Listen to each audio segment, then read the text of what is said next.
양심이 있다면 정부 여당은 민주당에게 정책을 카피했다?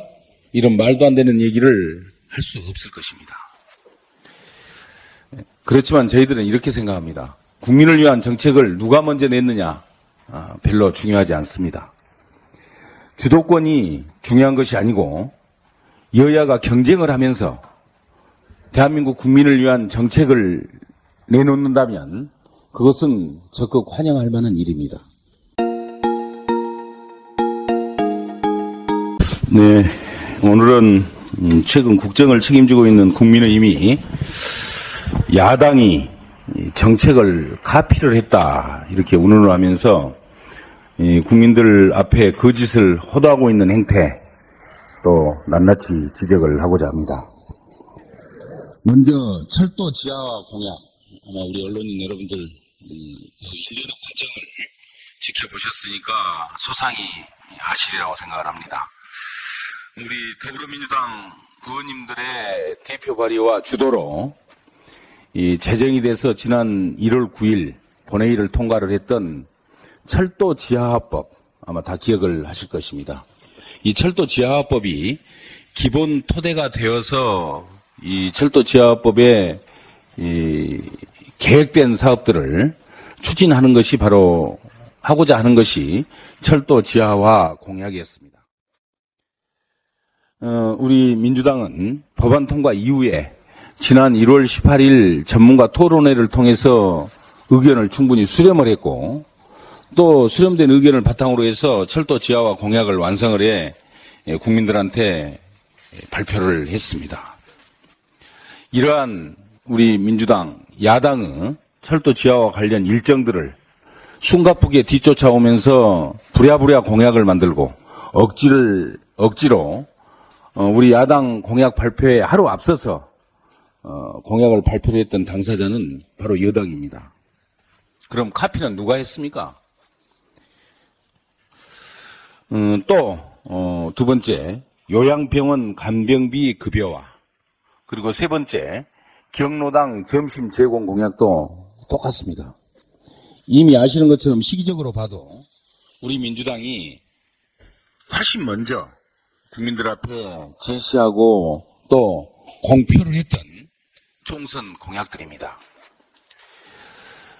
양심이 있다면 정부 여당은 민주당에게 정책을 카피했다? 이런 말도 안 되는 얘기를 할 수 없을 것입니다. 그렇지만 저희들은 이렇게 생각합니다. 국민을 위한 정책을 누가 먼저 냈느냐 별로 중요하지 않습니다.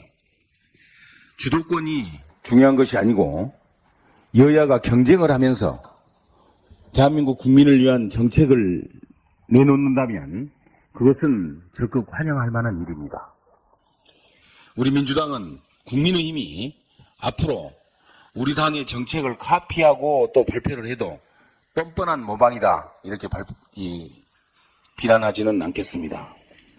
그렇지만은 제발 집권 여당으로서 책임질 수 있는 약속을 국민들한테 해주기를 간곡히 촉구합니다. 대선 이후에 생각을 해보면 폐기된 수많은 공약들이 있습니다. 이번에도 헌시작 벌이듯이 총선이 끝나면 없던 일로 해버리는 그러한 행태가 반복되지 않기를 바랍니다. 또한 앞서 말씀을 드렸습니다마는 최근 발표되고 있는 정부의 총선용 공약의 대다수가 국민의힘 스스로가 그동안 상임위에서 줄곧 반대해왔던 정책입니다. 최소한 국민들 앞에 이런 자기부정과 같은 행태는 보이지 말아야 합니다. 지키지 못할 약속을 남발할 것이 아니라 그 결연한 각오로 또 각오를 바탕으로 지금 당장이라도 할 수 있는 일부터 실천에 옮겨주기를 거듭 촉구를 합니다. 민주당의 공약 발표는 늘 국민과 함께 하겠습니다.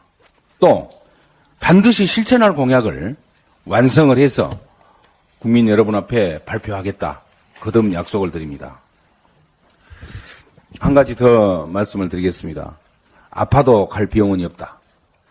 지역의 열악한 의료 환경 때문에 지방에 거주하는 국민들이 절박한 심정으로 내놓고 있는 말입니다. 사는 곳에 따라서 목숨이 좌우되는 현실. 이것이 지금 대한민국 의료의 현 주소이고, 그래서 바로 의료 개혁이 시작되어야 할 정당성이 여기에 있습니다. 그렇지만은 지난 6일 정부가 발표한 의대 정원 확대 발표에는 바로 공공의료, 필수의료, 지역의료 살리기라는 핵심이 빠져 있습니다.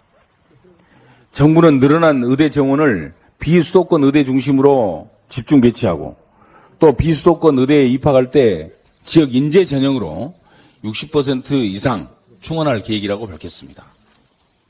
그렇지만은 지역에서 배출된 의사가 반드시 지역에서 활동할 것이라고 단정할 수는 없습니다.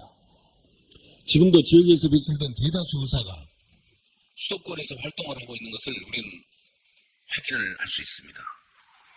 윤석열식의 단순한 의대 정원 확대는 이와 같은 역설적 상황을 더욱 심화시키고 그저 수도권 비급여 의사들만 늘리는 결과를 초래할 수도 있다는 것을 미리 경고합니다.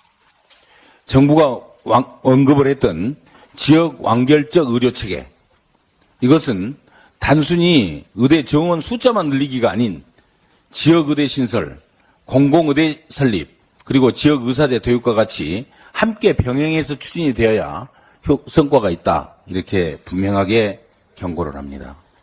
이미 윤석열 대통령도 지역의료 강화 정책을 발표한 바가 있고, 여당도 이번 총선 공약으로 지역의대 신설과 지역의료격차 해소 특별법을 제정하겠다, 이렇게 발표를 했습니다. 그런데 왜 정작 법사위에 계류 중인 우리 당이 대표 발의를 했던 공공의대 신설법, 그리고 지역의사 양성법은 길을 쓰고 반대를 하고 있습니까? 과연 정부 여당이 지역의료 강화에 진정성이 있는 것인지 의심할 수밖에 없는 이유가 바로 여기에 있습니다. 국민의힘은 더 이상 말 따로 행동 따로, 말따 행따의 형태로 더 이상 우리 국민들을 기만하지 말고 지금이라도 당장 법안의 논의에 적극적인 자세로 임해주기를 강력히 촉구합니다.